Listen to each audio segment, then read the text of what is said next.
where does Hugo Ekitike fit in?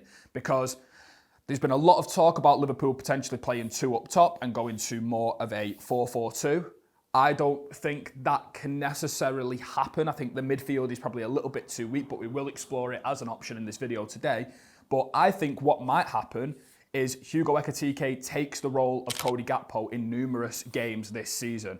And I want to explain to you as to why that might be the case, because if you think about Cody Gakpo and we think about his use under Arne Slot, whilst he's not, this amazing gifted winger, he is efficient and he's a goal scorer and he is a creator from these wide areas. And what Gakpo is an unconventional winger. He's 6'3". He's got this ability to drive across the box, shoot across goal. He can combine with a striker well. He's got really good off-ball movement and he often positions himself really, narrow inside.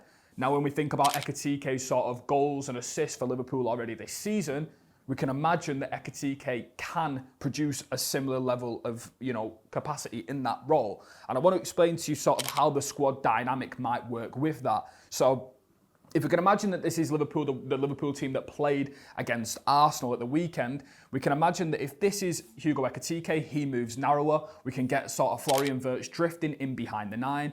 Get Isak a little bit more right leaning, even though he's not necessarily a player, as we've mentioned, that favours them. If you look at the majority of his goals for Newcastle this season, we're seeing sort of a lot of blindside runs on the left centre half and a lot of these runs and a lot of, outside the blind side and getting in beyond. And I think even though Isak suits playing more left for his sort of dribbling package, his touches, sort of the feel for the ball, his link-up play, I think we're looking at Isak as much more of a pure goal scorer than Ekitike.